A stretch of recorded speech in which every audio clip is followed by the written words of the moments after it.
The time's come to play here in my garden of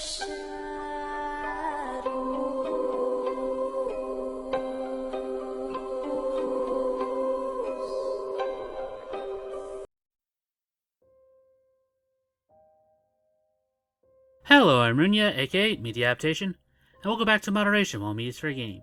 And it's time once again to talk about the supposedly lost age style anime Go for a Punch, aka Saki Sanobashi, where we discuss the findings of the past week on the Discord and Reddit channels, as well as finish off by talking about some older anime. So to start off with, we have the Discord channel, which sadly is currently on lockdown due to some trolls.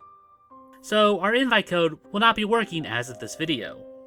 But if you'd still like to help out, then please head over to the second Reddit channel, and post your findings there. After they sort out this problem, I'm pretty sure they'll start inviting people again. Yeah, the trolls have been a bit annoying, but it's mostly just juvenile at this point. Like, calling me out for how much I suck at Japanese names. You do suck at saying Japanese names. Well, that's beside the point. And dealing with people like that doesn't really help people experiencing burnout. But most people try to ignore them and move on with their work. And one of our members, Abel, found an archived website from 2007 that has something entitled Go for a Punch. Sadly, I believe the email to the owner was long since abandoned, so I'm unsure if anything became of it. But it is undeniable proof that that phrase did exist before the original post. So next, I think we should probably look at some of the mysterious images that we've talked about last time. And again, a big thanks to a lot of you guys who helped out in the comments. This one that we posted last time is probably from the adult animation Milk Junkies. There's also another one, but sadly I haven't checked the anime to confirm it, but it's pretty much a safe bet. If you'd like me to, I will do that later, but because this was request week, we're kind of short on time. The blue one that we used as a thumbnail a while back seems to be a fan art, from what I've been told. And if it was, then that is some very good artwork, because it looks exactly like some of the cells from the time period. We have two others, which we've covered before. The first one is The Curse of Kazu Omazu, which we have done a separate video on in case you want to watch it. It's a great little collection of short stories that I can't recommend enough to watch, especially if you're a fan of hyperviolent anime. The next one's from Mamma Mia, a comedy anime where the scene in question was just a prank. So I'm guessing it was just food coloring. And onto the debunked image pages, we have a pair that popped up, which I've been told are also both fan art. I've yet to receive an answer of who they actually belong to, so I don't know who to credit for their work. So if anyone knows, then please post down in the comments below, and we'll add it in a future video. We also got this one that popped up, which is a 1999 adult animation called Angel of Darkness. And I can say with 100% certainty that this is not Saki. Why? Because I actually own this VHS. It was like the third adult anime I ever watched. I believe it dealt with an ancient curse, a teacher getting possessed, and then attacking his students. We'll probably try and cover this one next week.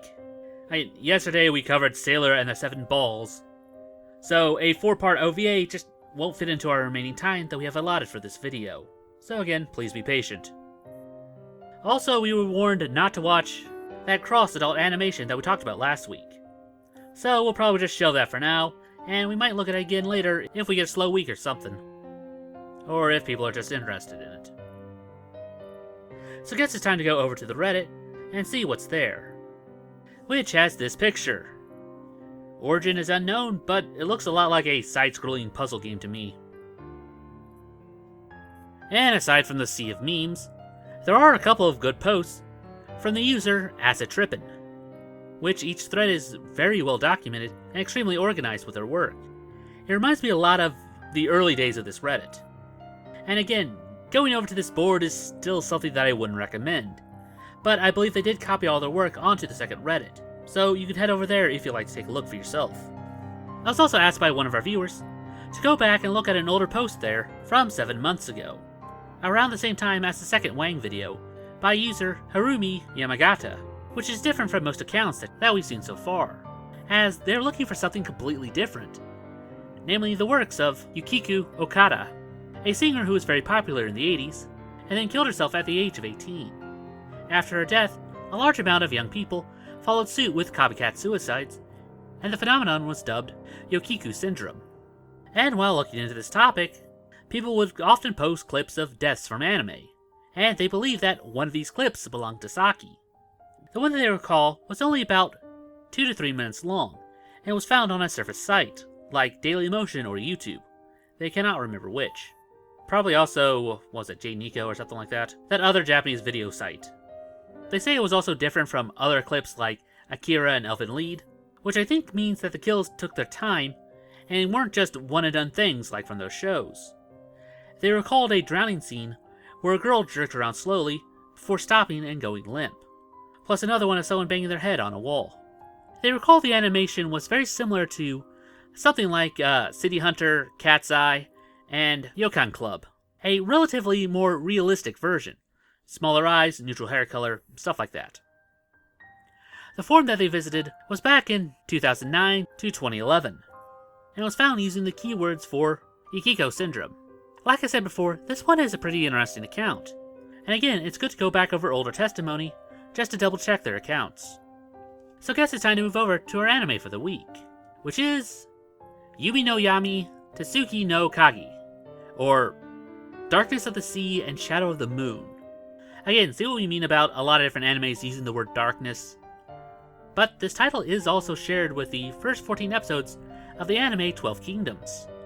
So I wonder if it's based on an old poem or something. It's a horror anime from 1989, and it starts off more mundane, as we get a pair of twin sisters fighting over a senpai. He chooses one of them, and the other one gets mad, but later concedes. A girl's going on a trip, but it gets hit by a storm, so the class takes shelter in a cave. The sisters make up, but another girl finds a sealed off part of the cavern, full of bones, which also has a deadly disease which just wastes the entire class, except for her two sisters who run for it, and luckily only fall into a coma because of it. But when they come to, her sister is acting weird, kinda like she's possessed or something. They now both have psychic powers, and she can turn people into mindless slaves by using her DNA, normally like in a kiss. But it's thought that her sister could counteract this with her own. So the story has her going around and possessing people, and then killing off the ones that she can't. So it's basically just her and her senpai versus the world. We then get a final showdown, and she tries to kill senpai, but can't go through with it, well, because she still loves him. But then he dies anyway. Our sister forgives her, and she runs away ashamed of her actions. This feels a lot like a good adaptation of Toime, or something along those lines. It hits a lot of the same beats, but I feel like they kinda dropped the ball in the ending. And as for our adult selection for this time, we have Body Jack from 1987. And it starts off with a standard romantic comedy, and then they go to a fair, and then a mad scientist and Frankenstein's monster show up, to which our protagonist goes Super Saiyan and flies the heck out of there. And our robot Frankenstein flies after them. I believe this is what is called tonal whiplash.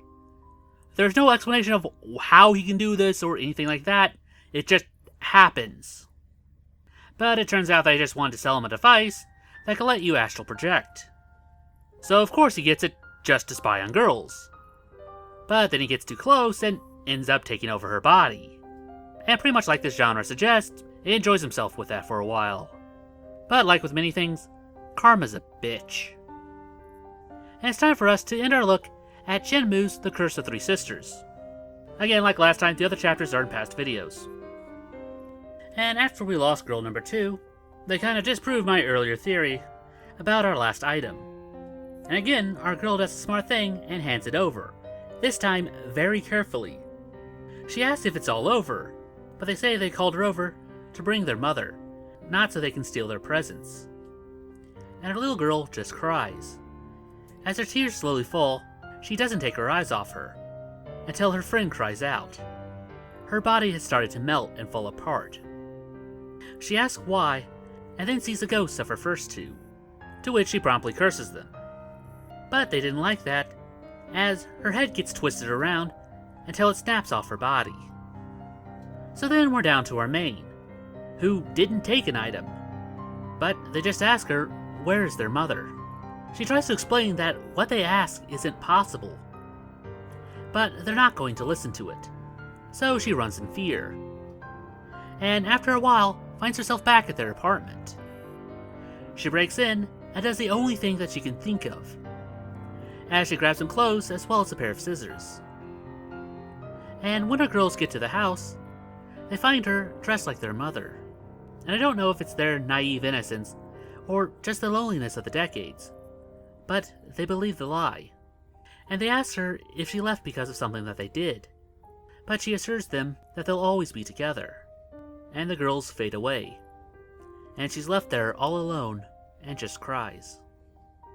The years go by and the house gets demolished, and she comes to terms with the loss of her friends.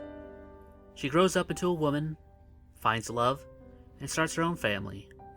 But there was always something that nagged at the back of her mind. It's how much her daughters look like the three sisters. Okay, it's not the worst fate to end the series, but there is a slight problem when you start to research reincarnation, especially when it involves child ghosts, like Hanako. Okay, the first reason of why she got the phone call to begin with is probably because that she was the reincarnation of their mother. The story doesn't flat out say it, but it's safe to assume. The second is the fact that reincarnated spirits are still bound by their own fate, meaning that they will still die at the same age. And as for that look at the end, it's the realization that since she's now their mother, that she will now also die soon as well. Isn't context wonderful? And I feel like I just ruined the story for people who went ahead and read it without us. And that about does it for this video. If you have any other ideas like see made to a video, then please post it down in the comments below, and we'll add it to our next viewer request week. It's now time for the part of the show where we ask you to help us appease the YouTube algorithm by dropping a like, share, or comment. It helps out much more than you'd think. And if you haven't subscribed yet, then it's very much appreciated. And if you'd like to support this channel, then please visit our Patreon. Link will be down in the description below. Even if you can't give a lot, every little bit helps. Oh, we also started up a Let's Play channel. So if you want to see us try out some horror games, then feel free to stop on by. Link will be in the card as well as in the description. And I guess I'll see you in the next one. Anyway, I'm Runya. And I'm Ada. Remind you to take life in moderation. Weep not, poor children, for life is this way.